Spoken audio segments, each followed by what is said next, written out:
What's up, everybody? Welcome to Press Pass Live, your weekly OMFL podcast show. Thank you so much for tuning in. We are trying lots of new stuff. Brand new microphone that I'm trying to get to work here.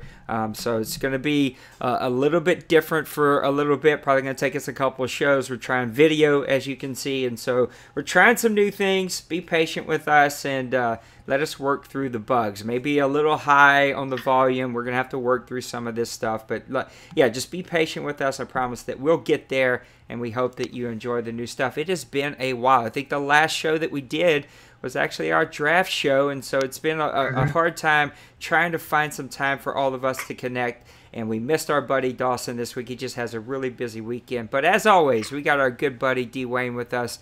D-Wayne, how you doing on a Saturday morning, buddy? I ain't got no complaints. It's not super hot this morning, and I got my coffee next to me, so I couldn't start this morning out any better. Coffee sounds like a really good idea, and I think that that's what I'm going to be going for as soon as this podcast is over. Well, look, I don't want to waste a lot of time. We've got just some general things to talk about, and I think on the next show we'll start getting way more specific and talking about way more specific teams. But I want to keep things general because there have been a lot of changes. So let's just jump right into it. We are already into week 8. You and I just played a really good defensive game for week number 8. But let's look back for week number 6 or week number 7. Let's talk about your favorite game. I don't even let you pick one from each because I know you enjoy doing that. So let's talk about week 6 or 7. I'll scroll through the games. Tell me your best game from those weeks. Well, week 6, there's a couple games that really stuck out to me. But the one that really got me, and I say this because I think it caught a lot of us off guard, and it speaks to something we're going to talk about later in this podcast as a surprising team this season, is the Bears beating the Vikings 14-6. It's a defensive-minded game. Anytime you play Bill, you better get ready for a defensive-minded game. And Outlaw, has always been on, under the radar, has been a really good defensive player. His offense controlled the NFC North, and if any of y'all could have called that at the beginning of the season, I hate to say I'd probably call you a liar if we called the Chicago coming out of the NFC North. But if you go through the stats, the Bears came in this game. I mean, no offensive stats just throw out at you. They had 107 passing yards. They had a ridiculously low 30 yards rushing. They were 29% on third down. They gave the ball away 2 times. But if you go over to the other side, you had the Vikings had 150 yards passing, another 31 yards rushing. They were 50% on third down, but they turned the ball over 3 times. And when that extra turnover is a key thing when it's a 5-point game. And you go through there and look at some of these stats. Trubisky didn't have he had a so-so game, in my opinion, for him. 156 yards, 2 touchdowns, 2 picks on 60% passing. The running game was just nil. Howard, 7 carries for 16 yards. Tariq, 5 attempts for 6 yards. The passing game, you have 2 guys with 60 yards each. Offensively, this is not where this team shined. If you go down to the defensive side, DeMarcus Lawrence had 3 sacks. He controlled the line all day and is on pace for probably his best game this Madden. Now that he's changed jerseys from the Star to the Bears. And you look, Fuller had a pick, Leak had a pick, Dunlap. Yeah. If you look at Leak, he's just a guy. We brought him over from last Madden. He's 29 years old now. He's been a mainstay in Chicago. He's averaged 5 to 6 interceptions a year since he's been in Chicago. Just a dominant player. You go over to the Viking side, you look at Hoffman, had just, I ain't gonna lie to you, Bill would know he'd be very disappointed in Hoffman's display today. He was right under about 48% passing, 180 yards, 3 picks. The running game was just as bad as the Bears was, 10 attempts, 16 yards for Pumphrey, and Ellams had 5 attempts for 15 yards. The receiving game, Diggs had another solid game, 5 catches, 72 yards, but it's just hard to overcome the 3 interceptions thrown by Hoffman today. If you look defensively, we know the Vikings are going to get in your backfield. They had 4 guys with sacks. Jones and Hunter with 2 sacks each.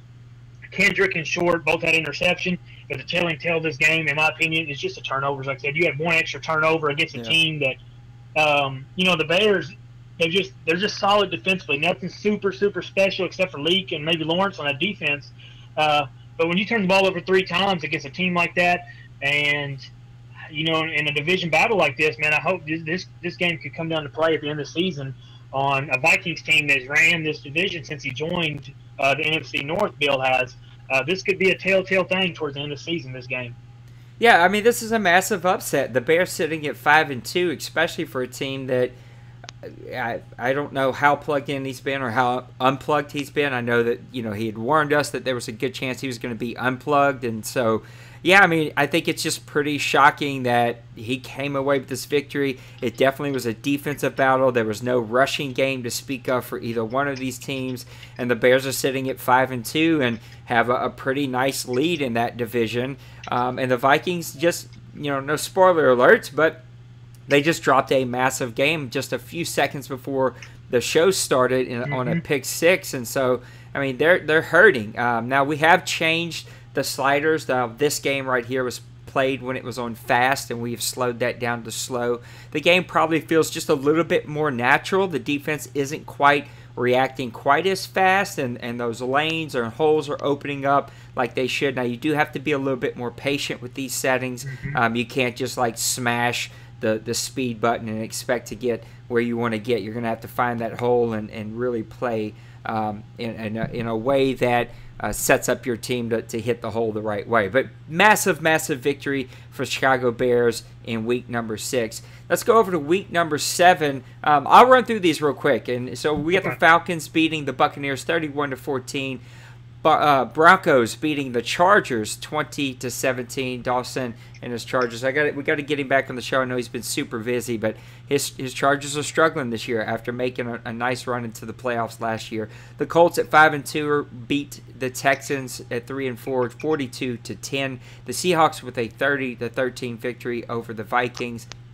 The Lions fall to the Bills 24-17. The Rams fall to the Cardinals 34-0. The Giants beat the Bears 20-14. The Jaguars with a 20-17 victory over the Chiefs on the road. The Jets with a 35-21 victory over the Patriots. The Packers 24, the Dolphins 21, the Panthers 27, the 49ers 21, the Ravens 27, the Browns 21, a lot of 27-21 games, the Redskins 25, the Cowboys 19, and the Steelers beat the Bengals 17-14. What was your best game coming out of week number 7? The week 7 one that got me, like there's quite a few of them, honestly, that could have been picked here. A couple games. I looked at the Packers and Dolphins was a big game. Two teams that were, 4-2 as it's shown right now, but the Packers come out with a solid win to try to keep pace with the Bears.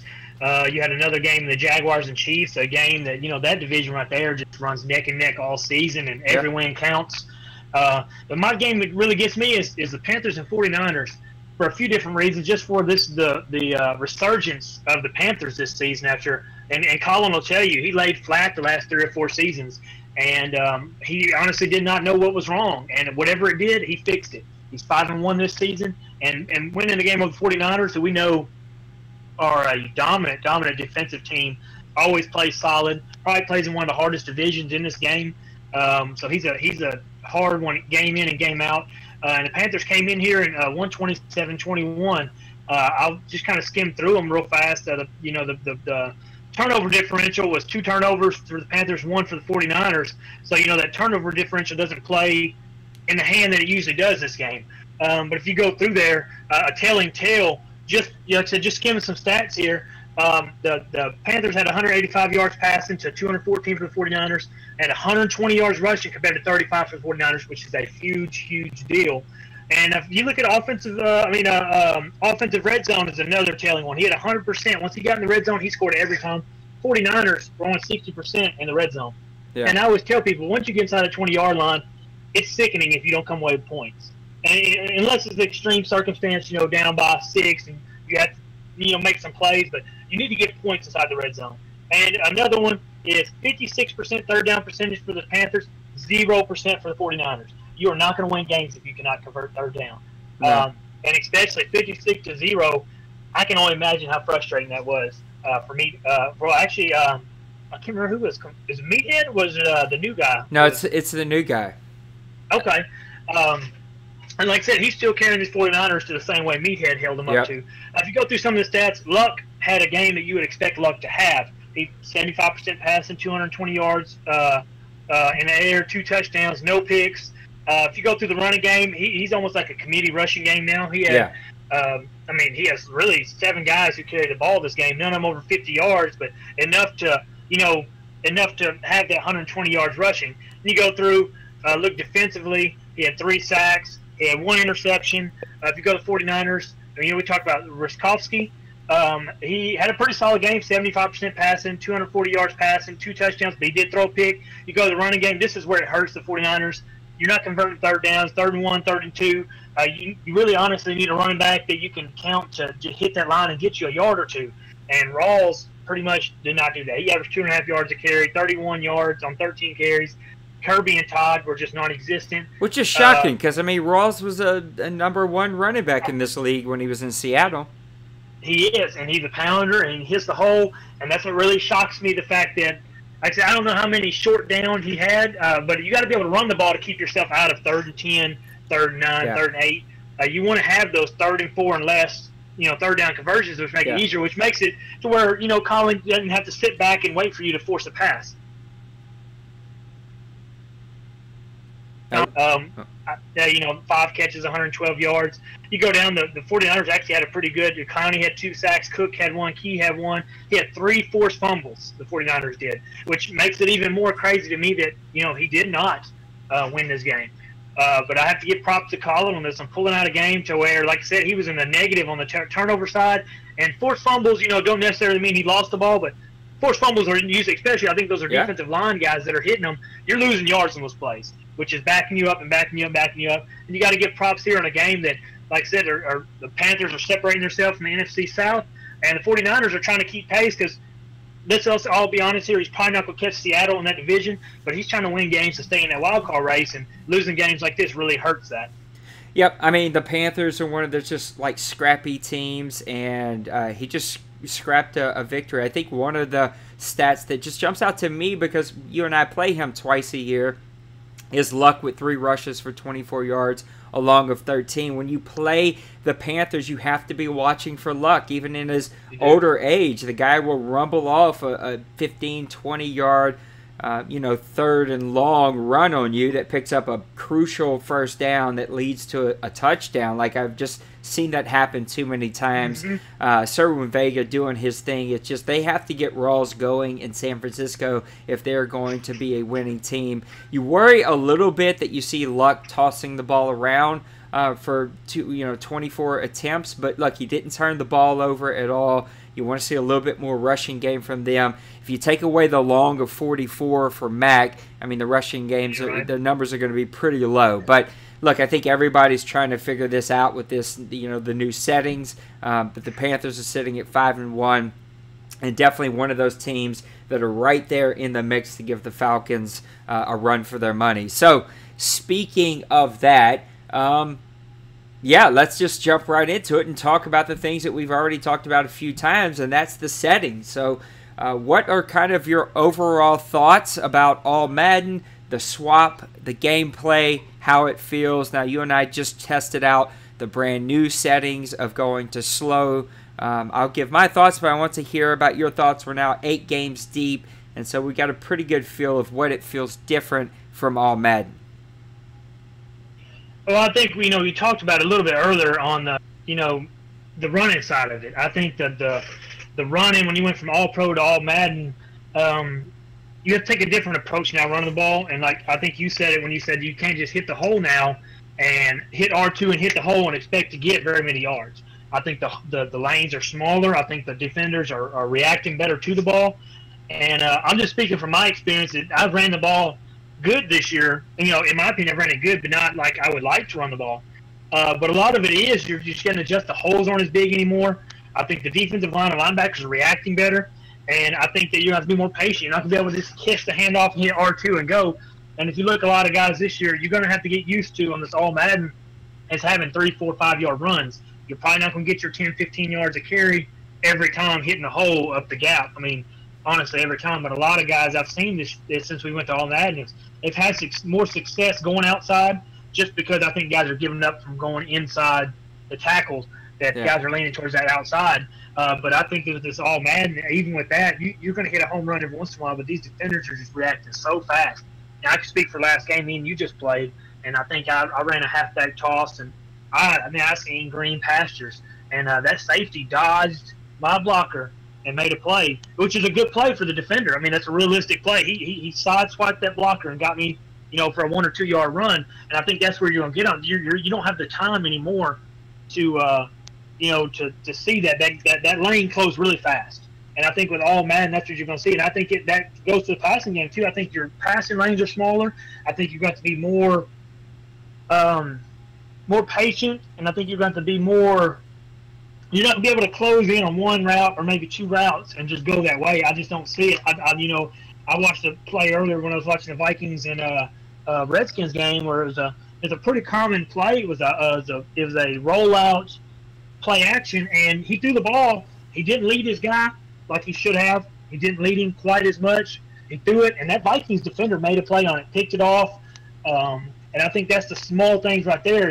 In my opinion, All-Pro, you can lob that one out there and get away with it. And in All-Madden, you're not going to be able to. You have to pay more attention and be more in your game on throwing that pass. And I just think that the biggest thing on All-Madden to me is the defenders. The defenders are faster. Yeah. They make plays, and especially, I think, in my opinion, the somebody like Elite, who is a 90, high 90, maybe 99 overall safety, he's going to make a bigger difference, in my opinion, than that 85 overall safety now. And I know some people will argue that, but I look at somebody like Keon O'Neal on my team, and since we went to All-Madden, he seems to make more plays. He seems to be there faster. He seems like that awareness. I'm a big guy. I believe in putting awareness up. I think his awareness and play rec since we went to All-Madden has really played up and played how it's supposed to be, in my opinion. I know everybody has their own opinion on that, but in my opinion, he plays faster and plays like he, in my opinion, like that high 90 overall should be. I think guys, I think they'll enjoy it once you. I think there's a lot more thinking to do in the All-Madden. I think that you can't just go out there and kind of like you said, you can't just go out there and go. I think that this is gonna, all the lanes are closed, the defenders are faster, and I just think that guys are going to pay more attention and have a lot more intensive game plan going against All-Madden than you would against All-Pro. And I don't necessarily see that as a bad thing. I see it as a good thing. I think guys are going to have to game plan. I think you're going to have to scout your opponent. I think you're going to have to see tendencies because, like I said, All-Madden, your windows are smaller and your margin for error is smaller. Yep, I think that the worry about going to All-Madden was that stats wouldn't matter as much. But I think with these settings, with it on slow, with the slider set to what we have, which matches the NBC, I think it definitely, stats do matter, right? And it's not speed is king. I love the animations better on All-Madden. I love the reactions better on All-Madden. I think that there are going to be holes that if you're patient enough, you can find them. I mean, I found a couple against the Falcons, but overall, the Falcons' defensive line is much better than my offensive line, and so they should be making some plays. Look, I think that the game is still broke in some ways. I think the automatic instant shed of the center probably shouldn't happen as often as it does, but that's never going to go away. I think it is toned down more here. I know, guys. Here's my problem with this Madden is it has been so divisive. Like even when we were all pro, it's been a fence that just divides everybody in this game. And I thought swapping to All-Madden, I figured the people who loved All Pro would be willing. It's just one season to give it a shot, give it a try. And the guys who hated All Pro, they would get their All-Madden. Look, the vote was right down the middle, and so it was really super divisive. I guess the thing that's a little disappointing is how vocal and how ugly the chat has kind of turned sometimes about these settings. We've got people here that carry a lot of weight and yet go in our chat and talk about how bad it sucks here and how better it is at other places. And it's drained me. You and I talked about this before the show has started. It's caused friction in the board. It's caused me to seriously think about this being it for me, finishing off this Madden and handing this off to everybody and just walking away from gaming and just calling it a day. It's just because I didn't build this to be so divisive and to just to sit and argue with people constantly. And that's what this Madden has done. But with that said, I do like these settings better. I didn't think I'd like slow because I've played on slow before, but I think it does work, right? Because the defenders are so quick on All-Madden that the slow kind of evens it out a little bit more. And I find that, yeah, like you said, I find that my players are playing up to their stats even better. My quarterback's making crisper passes as he should. I mean, he's like a 95 overall quarterback with 90s everything, right? And I find that my linebackers are playing better as they should, right? And yet I also find like I've got a 82 overall left guard rookie or left tackle rookie to right tackle who has 90s everything, right? Got whipped for like 3 sacks, right? That sucks, but at the same time, like that happens in real life. And so I do like these stats or these settings a whole lot better. And I think that at the end of the day, even if you hate it, it's one season. There's 8 games left. We'll get a nice little like 3-week break, 2-week break where we can I think the OMFL 2 will still be going. The coach mode will still be going. I might hop over in coach mode and play a couple games before the new Madden drops. Like, there'll be some time for us to take a break and get our content and talk about the new Madden and play in other leagues if you want to. The Fortnite and the H1Z1 groups are blowing up, so there's plenty to keep us busy. But I think we're also working towards a nice little break here. As we kind of stay on this theme of All-Madden, let's talk about the power shakeup. I've got us sitting on the power rankings just to kind of show. But what are kind of your opinions about All-Madden shaking up the power here in the OMFL? And if it has, how so? Well, I still think that the quote-unquote juggernauts are still there. I still think you have the Seahawks and Bengals. I know the Bengals lost a game yesterday to the Steelers, but I still think he is the AFC king until proven otherwise, just like I think Seattle, and nobody in the league can argue with me when I say that Seattle is the favorite to win it all again. But I do think you have some teams that have jumped up that, in my opinion, that maybe they've just reacted better to the All-Madden, or maybe they've just decided to suck it up, I guess, and just go with the All-Madden and get used to it, which is what you kind of hope the guys do, is they just kind of adapt and go. But you've had some teams, you look at the Broncos, who have had, 4 seasons? Yeah. Of being 4 or 5 win teams, have turned around and have prospered in this All-Madden. The Panthers have prospered. The Redskins, and I do think, I still think your number 1 seeds, quote unquote, I won't say number 1 seeds, but your number 1 juggernaut, Seattle and Cincinnati, are still there. But I do think your 2, 3, 4, 5 teams in those divisions, I think you're shooken up a little bit. I think you look at somebody like we just talked about, the Vikings are down to 3 and 5 now. The Eagles are 2 and 4. The Giants, if I'm mistaken, 4 and 2. That division's been taken over by the Redskins. I think you have teams that are going to make a shake-up and a move, and I think that could be scary for guys like Mo and for like Cincy, because they're going to see guys that they haven't seen in the playoffs. Yeah. And I look at somebody like Mo, and if he plays me every year, Mo knows how I play. Actually, everybody knows how I want to play. To me, Mo plays a lot like I do. He just plays it better, and his defense plays really solid. And I think if he plays, looks at somebody, and I'll just hypothetically speak to like the Redskins or the Panthers, you're looking at 2 teams right there he don't get to play very often, especially the Redskins, who are very explosive with Big Hurt at the helm, can be a very explosive offensive team and can be almost a Cincinnati Bengal, like big brother kind of thing. Like, they play a lot like each other. Cincy, we know Cincy and Big Hurt are close. They play a lot like each other. And but I think that with the All-Madden thing, I do think you're going to see a different challenge for these super teams. And when I say super teams, I'm not knocking Mo and Cincy. I'm just talking about your number 1, your unofficial but official number 1 teams. I think they're going to see teams with this All-Madden that they haven't seen before, and I think it could present a different challenge for them. Yep, I agree. I think that you hit the nail on the head with a lot of these teams. Excuse me, as I'm trying to mess with this little mic real quick. But look, I think you can't not say that it hasn't messed with the power here in the OMFL. Yes, the Seattle Seahawks are still there. I think that they probably always will be, because they're just. Oh, I think it hit the mute button. There we go. We're back. But look, Seattle Seahawks are still there. But look, the Oakland Raiders at the top. You got the Washington Redskins. It's 7-1.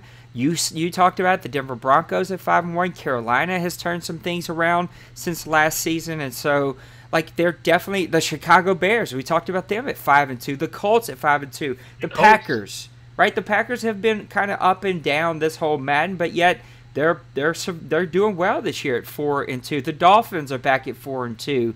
The Giants are back there again, right? The Jaguars, they've had some up and down seasons, but they're towards the top. San Francisco's back up there. Even the Arizona Cardinals are right there. And then if you look towards the bottom, you know, a shift in power works both ways.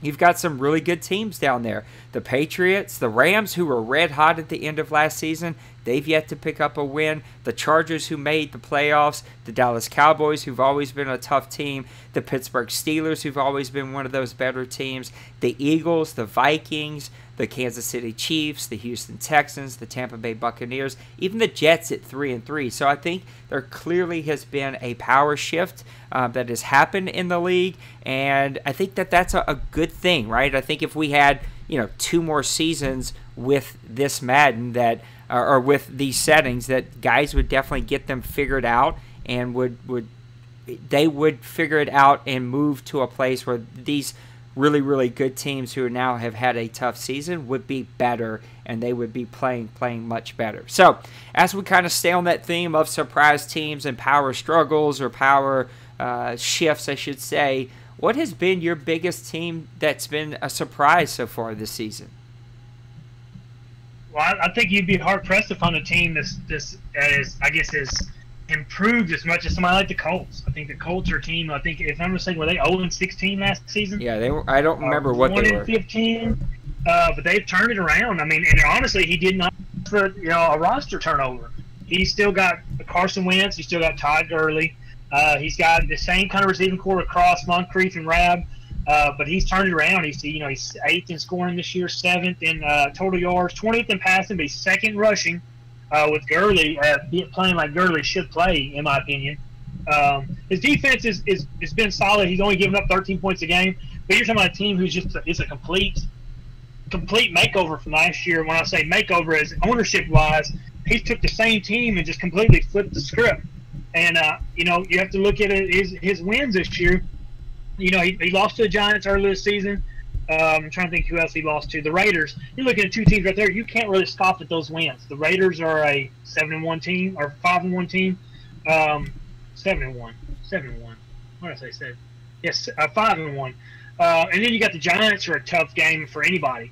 But he beat a good Chargers team. He beat the Ravens. He beat a good Texans team.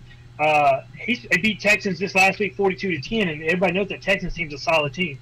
You have to look at the Colts as a team who has really turned it around, like I said, in an odd way, because like I said, he didn't have a new team. He honestly is the same team, just a different owner. And one other team I'll have to give a shout out to is going to be the Bears. And I say that is, and I you think have to. Yeah, I mean, Outlaw has been in and out this cycle. I mean, of this last season. I know he's got a lot going on in his real life, but if you look at his team, I mean, he's won some games. He is 22nd in scoring, but he's 5th in yards per game, 3rd in passing. He's 24th in rushing. But his defense is where it tells tale. And I've always said that when in a lot like I always said about Chaotix, if you couldn't count anything out of Outlaw, you could count that his defense was going to be there. And I remember, even when Outlaw last Madden, when Outlaws, which he wasn't the Bears last Madden. I can't remember. Oh, he's the Browns last Madden. Browns. You walk in and he was a 2-3 win team, but his defense is going to hold you. You're not going to blow Outlaw out of the water. His defense is going to keep him in games. And I think this season his offense has met that to the point where his offense is just good enough to compensate for his defense holding teams down. That he's outscoring and when like I said, 18-15 scoring ratio, offense to defense. He's not winning them big, but his defense is keeping him in the game, and he's making some plays in the game to win some games. His defense is 4th in points per game, 2nd in total yards, 5th in passing, he's 1st. He's getting up 54 yards a game rushing. Well, you got to be proud of that. That's a heck of a defense. If you can ever figure out your offense to the point where I'm sure it's 22 points per game, just speaking from just from seeing those stats and being around long enough, you're probably turning the ball over a little too much. If you're 22nd in scoring, but you're 5th in total yards, if you probably cut down those turnovers, that scoring differential will be a lot higher, and you won't be sweating out those games so much. But I do think the Bears are for real. I think that, like I said, they passed a couple tests this season. They beat the Eagles. They beat the Bills. They did lose a game against the Lions. They beat the 49ers, which is a heck of a win. He beat the Vikings. He did lose to the Giants last week, but he threw 6 interceptions that game. Yeah. If I'm not mistaken, he threw 6 interceptions. And, Yeah, 6 interceptions with Trubinsky. You can't throw the ball 42 times, Outlaw, and win many games. 6 interceptions, bless you. But like I said, I think there's a lot to look up to. I think this next couple weeks are going to be trying for the Bears. He got the Dolphins this week, then he's got a bye, and then he's got the Packers. I think he needs to win that Packers game to really put his foot down and claim this division for his own. But I think Outlaw, I think you should be proud of what you did in Chicago this season. Yeah, he's also got the Redskins on that list that's coming up. That's going to be another big game. Yeah, I think that, look, you have to talk about the Bears. I think you have to talk about the Redskins. The Raiders are back up there. The Panthers. Like, I know that you talked about the Colts a little bit, but I know the guy who I gave that team to, that dude's he's going to be the next Mo in this league. He, back when the OMFL was with a different set of guys, many years before I brought it over here, I was in the league with him, and he was the Rams, and just dominant, won many championships with that team, and he'll continue to do so here. I think the team that sticks out to me was just the Denver Broncos, and we talked about them just for a few minutes, but look, you're talking about a team that just was in the mud at 3 and 4 win seasons, like ever since we started here. Now a team that was much better in the past Madden and was always in the playoffs. The guy who bought the quarterback I have over to Madden and is now got him on my team, and a really great player, but he has just really struggled this Madden, but he has put it all together. Now there's some things that worries me about his team. He's yet to find him a quarterback ever since letting Hamlin go, but he does have the defense. He's 5th in points, 6th in yards, 10th in passing yards, 4th in rushing yards. Cam Newton is just getting old. I think that's the struggle there. He still has some type of playmaking ability. It's like the old Panthers have went over to Denver with Christian McCaffrey and Cam Newton. Look, Christian's having a pretty good season. 84 attempts, 424 yards, a 5-yard per carry average. Only 2 touchdowns. That worries you a little bit. 9 touchdowns for Cam Newton, 6 interceptions. That number's a little high, but only 53.3% completion percentage. That's going to hurt.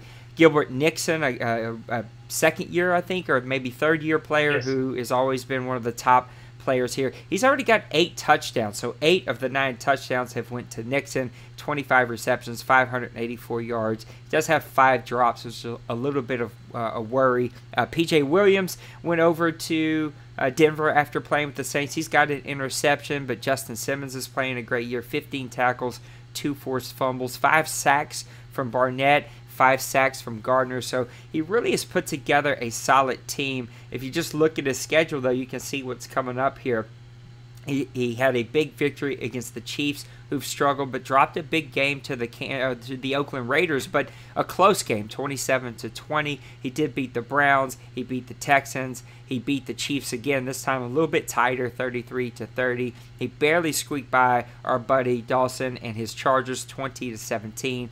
Coming up next, though, he's got the Rams. He's got the Chargers, He's got the Cardinals. And then it starts to get tough. He's got the Jaguars. The Bills are starting to get some things figured out. But look, you got the Titans, the Seahawks, the Colts, the Raiders, and the 49ers to wrap up that schedule.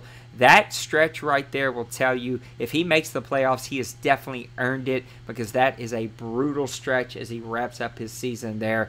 But a team that definitely has some potential at 5-1. He has set himself up for a nice run in the second half of this season. We'll just have to see how it all plays out and how it comes together.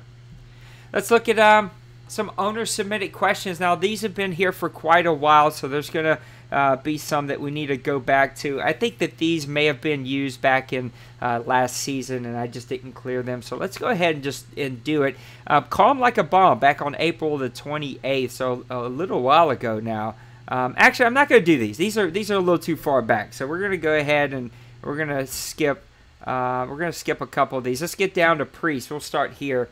Some of those were just a little too old, so I don't want to cover them. Priest submits, what rookies are top dogs in producing, and which ones are busts? That's kind of his first question that he throws out there. I actually took down the site. But what do you think about rookies? Who do you think is playing well, and who's kind of not showing up the way we thought they would? Oh, well, this season, I can't remember the exact draft order. But you have a couple couple rookies that honestly just stick out to you. You look at the Chiefs running back this year, has 530 yards through, if I'm not mistaken, 7 games so far as a rookie. He was a fifth-round pick, too. You want that kind of reduction. I mean, that's if you want to look at return on investment, you got a really good return on that one. You look at somebody like the Chance Wall for the Browns. He's a 6th-round pick. He's starting quarterback this season for Crazy. Chaotix, and he's not doing so. I mean, he's not doing so great with 3 touchdowns, 6 picks, which we know Chaotix is his team is not built upon scoring a lot of points. But he, I mean, you still have to admire him sticking back there with that Browns team and almost 900 yards through 6 games so far this season. I can't actually remember who the top picks were, if I'm not mistaken. If I don't have my sheet in front of me, I used to have a sheet with all of them wrote down. But I guess you can go through, look at Dallas has Vaughn Walker, who was a 13th pick in the draft, is somebody who you would expect to make some plays. And he has 4 interceptions so far this season. But if you take away these last 2 weeks where he had 2 interceptions each last 2 weeks, he was a pretty big disappointment, in my opinion, for the Cowboys. I mean, you're talking about a guy you picked 13th overall. You want him to make some impact. Through 5 weeks, he hadn't did anything. But these last 2 weeks have kind of saved his season. He's went from 0 picks to 4 picks and a touchdown over the last 2 weeks. I know the Cowboys season hasn't turned out the way I think he thought he would. You know, he was hoping it would. But you got to like somebody with the promise of this guy. I don't think he'll be his import. I think he's got a cornerback that he's importing. So this could be Von Walker's only season on OMFL. Let's hope he makes the impact on it. There's one more guy I was wanting to look at. Plays for Houston. Just for the fact that, like I said, you got to look at somebody who's a 2nd-round pick, 24th overall. He got 6 sacks through 7 games. That's pretty good return on investment for a guy who, like I said, you picked the late 2nd round. You look at somebody who you could probably stick in and might get some playing time right off the bat. Very seldom, unless you're Mo. I had to take a shot at you, Mo. Do you turn 2nd-round picks into superstars their first year? But 6 sacks through 7 games is pretty solid. I mean, you're looking at a guy who, like I said, if we continue, I don't know if they'll take him over. He's 23 years old. I don't know if they'll take him to the next Madden. But you have to be impressed with a guy who has 6 sacks and a 4th fumble through 7 games. He's a late 2nd-round pick. A guy who, in my opinion, late 2nd-round pick, you're looking at a guy who you can plug and play, who gets some playing time, or you're looking at a guy who you're trying to invest some potential in, try to get his development up. And I think this guy for the Texans has been really good. He looks like he's 6'3", 285, so he's a true defensive end. Honestly, I don't think at that point in the draft, 6 sacks, late 2nd-round pick, I think he's got a good return on his investment with that guy. Yeah, I think it's really hard, right? Like we're sitting here trying to remember what happened in the draft, which feels like it was ages ago, and that's kind of hard to do. I think there's definitely some players. Like I think that there's definitely some guys that catch your eye, like Andre Morlakola, I don't know, for Cleveland. I mean, he's got 4 sacks as a defensive tackle. I think that was like a 6 or 2nd-round pick, a late 2nd-round pick or something like that. That's a pretty good investment. I think if you look at the guy who, if we had to pick somebody that was a disappointment, I think J.T. Morton, the middle linebacker for the New England Patriots, he was the 7th pick in the draft, and he's only sitting at, I think, 18 tackles, right? 1 forced fumble, 18 tackles, which isn't terrible. I think it's just too early to tell who's bust. It's just, I mean, even this guy, like you said, Von Walker with Dallas, right? Maybe if you take away the last 2 weeks, he's not playing all that great, but he still has 21 tackles. He's got 4 interceptions, and he's got a touchdown. I mean, quickly things can turn around for a player. He did have, like 3 weeks ago, a game against the Rams where he didn't have hardly any stats at all other than 3 deflections. But it just takes a handful of games that can take a player who didn't play very well and all of a sudden make him the guy, right? The guy who's now Rookie of the Year. I think if you think through a couple of these picks, Jared Cannon, 30th pick in the 1st round for the Chargers, a team that was in the playoffs and deep, and he has struggled for a team that's only won 1 game, 0 touchdowns, 9 interceptions, 4 sacks, 55% completion percentage for a 43.1 rating. I mean, that's not good, and that's not going to turn around anytime soon. But yeah, I think it's just way too early to think about that. He asked, do you like All-Madden better, or are we keeping it? We're not going to talk about that. We've talked about All-Madden enough. And then a new question from the Colts, D-Money. He says, top 5 teams so far in the AFC, and the NFC. So if you think it through your power rankings, who are your top 5 in the AFC and your top 5 in the NFC? If I had to go to AFC first, it's really hard. I know the very top, the real top heavy. I ain't gonna go in no particular order. I guess I can. I'll go with the Raiders as number 1. I think the Broncos are number 2. With that, that's funny. They're both in the same division, so only one of those is gonna come out on top. I think your Colts are right there at number 3. I just want to see a little bit more. I know you've talked him up, and he's backed up your talk so far. I think he's somebody they're going to have to reckon with. I'll take that back. I'm gonna put Bengals. I'm looking down. Bengals number 1, Raiders number 2, Broncos number 3, your Colts at number 4. Your wild card team is really tough for me to call, but I'm going to have to go with Jacksonville. And I know that I'm kind of jumping Tennessee and Miami with that one. I think Brady's proven that when he's engaged, like we always say, when he's engaged, he's a scary team to play. He's 4-3 this season. I think he just had a big win not too long ago. He's what's that? No, I lost you for a second. Oh, yeah, I think he'll be back playoffs. The Jaguars be number 5 team. So to recap those, like I said, the Bengals are number 1, the Raiders are number 2, Broncos are number 3, Colts at number 4, and I got your Jaguars at number 5. If you go to the NFC, I think you have to go easy. Number 1 is the Seahawks. I think your number 2 right now, in my opinion, is the Redskins. I think they're playing fantastic football, and I think they just beat a Vikings team that – ignore the record. Vikings are one of the best teams in the NFC. You have to go to the Redskins number 2. I'll actually go with the Panthers right now at number 3. I think he's playing fantastic football. I think Colin, another one. When Colin's on his game, I've always told him that. When Colin's on his game, he's one of the toughest people to play here. I got number 3 with him. Falcons at number 4. Number 5, I'm sorry, Outlaw, I can't go with you at number 5 right now. I'm going to have to go with the Giants, and number 5 is going to leapfrog if you're looking at the conference standings right now. I'm going to go with the Giants just because I know the Giants, they base their whole team off of great defense. And I think a great defensive team like he has, compared to the Bears, if I was going 5 and 6, they're really close. I think they both got great defenses. The Giants, just more, in my opinion, they're way more consistent, especially on the offensive side of the ball, to match his great defense. Yeah. And that's only Outlaw's letdown is his offense doesn't always match up with his defense. Even though it has so far this season, I do hold the Giants right now at number 5 just because I think the Giants are a team that can go in the playoffs and win the NFC. I think they're a team that matches up well with the Seahawks, and I think Pepper. We always tell Pepper that the only thing you can do with Pepper is if you have to knock him out early. You have to give a knockout blow in the first or second quarter. Because if you let Pepper hang around, Pepper can win any game he's in. Yep. And that's why I'm going to have to go with the Seahawks, the Redskins, Panthers, Falcons, and then the Giants at number 5.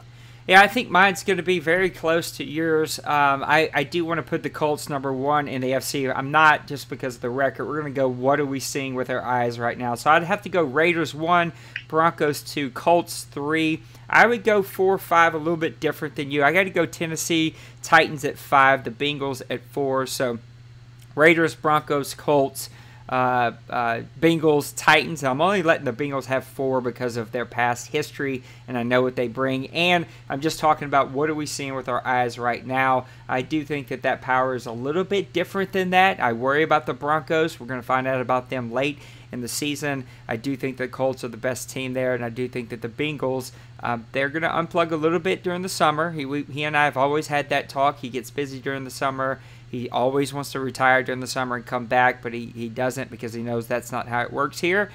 So I think that the Bengals will. Carolina Panthers 3. The Redskins, I respect your 7-1. I'm putting you at 4, though, because you got more to show me. And then I got to go with the Giants at number 5. I thought about the Packers there, but you know what? The Packers just haven't put together a full solid season, and Pepper and his Giants have. So I do like the Seahawks, the Falcons, the Panthers, the Redskins, and then the Giants. That's my top 5 for the AFC and the NFC. Biggest surprise team, we've already kind of talked about that. And is there much team swap expected for 19? We're not going to use that one because I think it's just hard to tell. You just never know. It's completely up to the owners. And so, yeah, I mean, we could sit here and make a bunch of stuff up, but there's absolutely no way to tell. I do expect some swapping to happen. I hope it's not too much, but sometimes what will happen is that things just start snowballing. You go from like 2 teams are swapping, and then you blink your eye, and it's like 9 teams have swapped. So Right. Yeah, it's super interesting, and who knows what's actually going to happen. Bill says, what are the positives and negatives that you're seeing so far with the switch to All-Madden? We've hit on them a little bit, but is there anything that you feel like we've maybe left out and that you'd like to go back and recap when we talk about the switch to All-Madden? You say, is there anything we left out? Yeah. I don't know. I think we covered a lot on all. Yeah. I think we even talked. I know Bill's hasn't been the biggest All-Madden fan per se so far. I think his defense is letting down a little. But I watched him play today, and that All-Madden, his defense reacted real well. I just think Bill hasn't had the luck. I mean, it happens like that anytime. The late games that usually pull out. A lot of times you're on the negative side of the late games, and but I do think we covered most of All-Madden. Yeah. I'm trying to think if I'm forgetting anything. I think we covered almost all. A lot of the All-Madden differences compared to All-Pro to All-Madden. Passing doesn't feel all that different to me. I feel like my quarterback's a little more accurate as he should be. I feel like the defense reacts pretty well. Look, there's still the instant shed issue, but I feel like it's not quite as bad. Like, it's very minute, the difference, but I think it's just not quite as bad. Still happens. I remember a game against you today, like, I had a massive hole straight up the middle, and the second my running back touched the ball, the defensive tackle just threw my center like 6 yards and was there for the quick tackle. Like it still happens, and yeah, it sucks, but this is the game, and this is what it is. I think the biggest difference for me, and also the most divisive difference, is the rushing game. I could not find any running lanes at all on All-Pro. I just felt like playing the teams that I play, the Carolina Panthers, Tampa Bay Buccaneers, the Atlanta Falcons, like, it was constant insta-shed. People were hitting you in the backfield constantly. And then every now and then you'd bust a 70, 80-yard run and make your stats look way better than what they really were. Right. Here, I think if you're patient and you stay consistent to it and you run it between the tackles and you mix in counters and tosses and sweeps in the way it should work, like from time to time as a surprise, as a play where you set them up, you're going to get a good rushing game. That's just my feelings on it. I guess we'll let that count as a question, Bill, since we did talk about it a little bit. But it's been a good show, man. It's been too long since we've had it. Thanks for everybody for tuning in today. Thanks for working through our little technical difficulties. D. Wayne put up with me for an hour trying to get some things figured out, but we did it. We got it figured out. We'll continue to improve these things. He's going to work on getting him a camera, or maybe he'll just log in with his phone, or I don't know. We'll figure it out. But yeah, we're taking strides to make these shows better. I'll knock out a quick Game of the Week video as soon as this is over, so we'll try my best to start catching up. I've been gone for the last 6 days for work. And, yeah, life has just been really busy, but we will definitely get things caught up, and we'll make sure that we get you guys the content that we always try to promise you. Look, please support our Daddy Leagues videos that we're doing. They're out there. They're in the world. Give us likes and retweets, and subscribe to our channels. Help us out with that stuff. Lots of good stuff. Put listen to me, put a bow on the show, D. Wayne. What are your closing thoughts as we wrap things up here? Well, I want everybody to stay positive. I think we talked that earlier. I know it's the last season. We're trying a few different things. Some people aren't happy about the way it, the way it's transpired. But I just say stay positive, man. It's just a transition phase. We're just trying something this last season, and you just got to stay positive. If you have some complaints or you have some worries, just my DM's open, Nate's DM's open. Any of the board members, or if you feel comfortable talking about it, just try not to vent the frustration as strongly in the open chat. I know that frustration happens, but hey, man, if you got to worry, you can always. I'm usually glued to my phone at some point during the day, so just give me a holler. I also want to give a shout out to I told Priest that I would, and we've always preached to Priest about his passing game and how he forced a lot of passes. Well, Aaron Rodgers this season has 1,200 yards passing, 11 touchdowns, 3 interceptions, and 116 QB rating. I will give you some props out, Priest. That is a big improvement, and I think that's a lot to say why his record is a lot better this year. I think that might be my bow. Just stay positive, and let's knock this last season out and get ready for the next Madden cycle. Yeah, I mean, look, we're running through it quick, and we're already halfway through. You know, we maybe have like 3 weeks left, and that's going to put us, you know, towards the beginning, the middle of July or so, and we'll get a good, you know, 3 or 4 week break there. Look, we'll do content.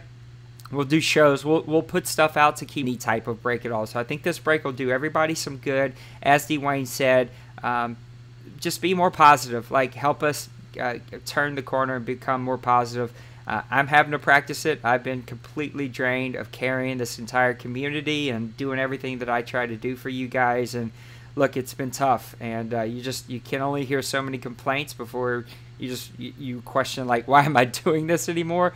But look, I know that we have the best guys that I could ever ask for here, and you guys are the reason that we do this. And yeah, so we'll keep putting out content. Help us be more positive. There's tons of really cool things that are going on in our community. We're well over 100 members. Every game that's out there almost that you play, we have a community for. So there's tons of stuff that you can get involved in. Get involved. Get us some content, man. The Titans and other teams are putting out really good content. But continue to give us content. Get it out there on Twitter. Get it posted on the blog. Let us see it. Thanks for working through our little technical difficulties here. We will see you next time, hopefully with the entire crew. Peace. Later, guys.